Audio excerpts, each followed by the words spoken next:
are welcome to the Guru's perspective. Let's call it today's Guru's perspective. But again, I will start off by pleading with you. Please drop your comments. They are necessary for us to present to you what you are expecting to get from us.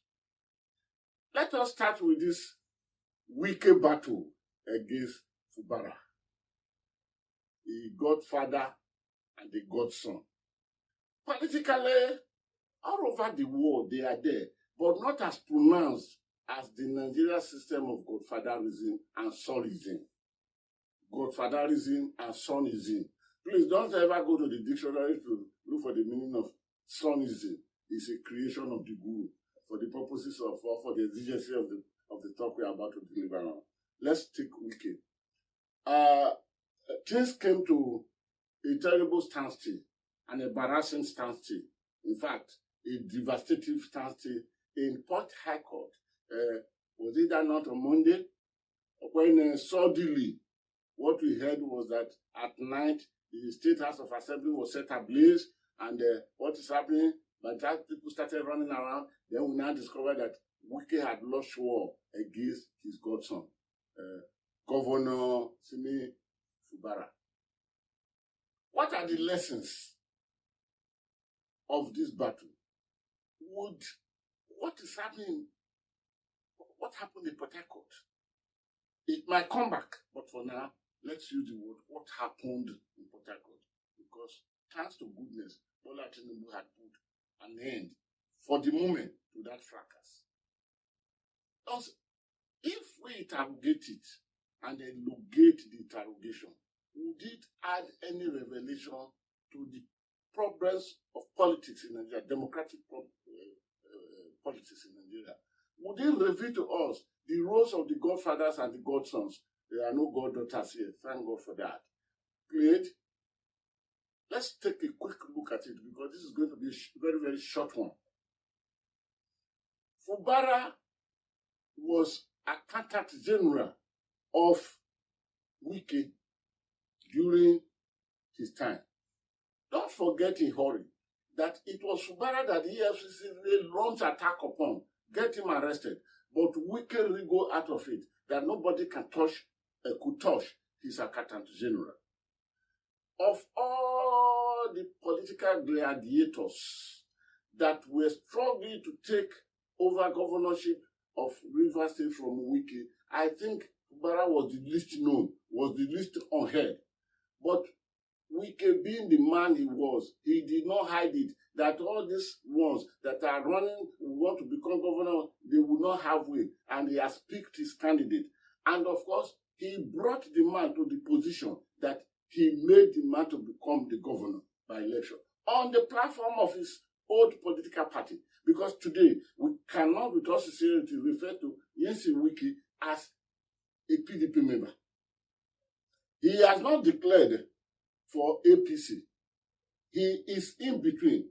But one thing which is characteristics of Wike that we must learn from onset here is this. With his destructive powers, and I have always said it, that Wike has that capacity to break down understanding. That be careful if you want to attack Wike. And I'm not the only one who did that too. There is a video record where the former governor of Ekiti State, Fayose, was talking to Fubara when he had been made governor already, when he had been sworn in. Take a listen to it. Take a listen to it. What Fayose told. My counsel is to you. God will help you. Don't see more than what you are supposed to see. The moment you want to see more than you are supposed to see, you begin to see spirit. Oh. I know Wike. Oh. I know Wike. Oh. Now, if he say he will fight you, it's either you surrender or you look for that trouble to the end. God will not find you Wike's problem. Oh. Can you hear that? Can you hear that? He told him that, hey, let me warn you, my brother. I know this man Wike. Oh. If he fights you, your own is finished. You do what he wants you to do. Because Wike You don't go and fight Wike. Oh. If you fight Wike, I know him. Oh. That is why whatever he says, I do what he says. And that is why we remain friends like this, because I know his energy. I know his power. He can turn everything upside down. Oh. That is what happened. Then Wike made him to become the governor. Yes. Another thing we must look into was, as of the time that he was making it, was the time also Wike took the battle of torpedoing against Atiku Abubakar, the presidential candidate of PDP. Since Wike contested that candidature, that aspiration, he contested it against Atiku Abubakar at the Moshood Abiola Stadium in Abuja. He failed. When he failed, Wike was to admit in inner caucus that that was the greatest defeat he ever encountered in his life, that it took him days to come out of it. And of course, Wike took the battle against all those who made it impossible, even including the governor of Bayelsa State. This matter was just, his battle against was just ironed out a few days ago when the Supreme Court gave final verdict that President Bola Tinubu was the legitimately elected president of Nigeria. That was when he now took, because Lokpobri and one other top member of APC went to settle it, because otherwise Wike insisted that the governor must return the money he gave to him while they were heading for the primaries of the aspirant gathering of who qualify as a candidate. But that's not what we are going to do. He presented Fubara as a governor. He presented it in a very dramatic way. Within that period of that election, what happened? He was able to deliver Fubara on the platform of PDP. Yet, he caused all votes of River people to be taken to uplift APC for the presidential race. That is why, if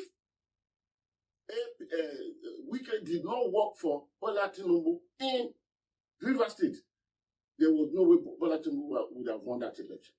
So you can now see the powers of the man when it comes to politics, so shrewd in it. And Wike is somebody that you don't try to cross, because he used every machinery which is within his disposal to crush you down, and he is always overtaken. If you want to know the details of Wike life, start tracing him from when he became shaman. Is it what you call it? That he was the shaman, and that is the area he came. He's from Ikure. So Wike did that very, very successfully. Then he now presented this one. You see, the history of Godfather, no Godfather in Nigeria, did not start with Wike. Neither will it end with Wike. But the only thing that Wike made this one to overshadow every other one. Because how many days has his successor been in office that impeachment was moved? If not for Bola Tinubu intervention, the president's intervention, that man would have been removed by now. What led to this? We cannot analyze what agreement they had, but don't be deceived. All those agreements are never written down in any paper. The agreements, they are concession given and taken with these shrines when they are to be sworn in shrine. Because all those in mass governor, in most cases, they have two swearing in. One is the loyalty they pledge to their bosses, who is handing over to them.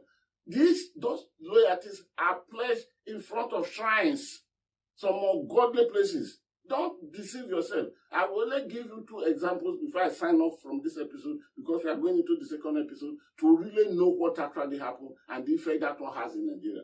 First, Dr. Chris Ngigi, when he was to become governor of Anambra State, the man who made him the governor, Chris, what did he do? He took him to Okija Shrine. Don't forget Okija Shrine in a hurry. Okija Shrine is that very, very deadly shrine that can make people from nothing, make them billionaire overnight. And of course, when they die, whatever the circumstances, they must carry the body, the coffin containing the body of that person, must be carried to Okija Shrine to rot away. It's there. When you see them be buried, No, nothing inside the coffin, not the person. The man took his colleague, Chris, that is Dr. Chris Igigi, to the occasion shrine to go and take oath of loyalty. This is what I will do. It was later somebody asking Igigi. He said, you are a devout Catholic. Why would you go to this? He said, no, I had this thing in my hand. I was counting it. I was saying, declaring my loyalty to God. That is number one. And don't forget, when he refused the issue, he was driven away. In fact, the cover of his mentor pushed him away from a city governor, was driven away from the road and was blocked away, and the cover went. And what about arrest? The late AIG Igi. Have you forgotten how a city governor was arrested in his own office and removed by the mentor? That's number one. If you go back to the lifestyle of people like Shola Saraki, the father of Senator Bukola Saraki, you will now see the problem with that. Because Shola Saraki was the man, he was a senator too. He was the man bringing governors. Until a time when he shouted out that all these Godsons, they don't keep to promises. Enough is enough. Let me bring my own personal son. Have you forgotten the one of Ibadan? When Ladoja was removed by the man who said it. He even said on the television that, why shouldn't I remove him? Is it a bad thing if Ladoja should be giving me 1/3 of his security vote every month? He said it live on television. So the issue of this Ubadiloju with this Oyemugu in Anambra, Obasanjo had to sit two of them that Obasanjo said, I know you made him a governor, but is that why you must demand everything that he cannot even afford, that he must be paying it? You cannot do that. That is a make of four. So the issue of bringing governor as Godson is not today. In Kano, what happened? Kwankwaso made sure that his deputy governor, which is Ganduje, took over. But how many months after taking over before Kwankwaso could not even enter Kano again by the order of... So these are the... Except that we need to know the historical analysis of the one of this Nyesom Wike against Fubara, so that we can build it into the connection of our history. The Guru will come back to finish that narration and the intervention that brought peace now to both camps and makes us some suggestion. The Guru shall come back.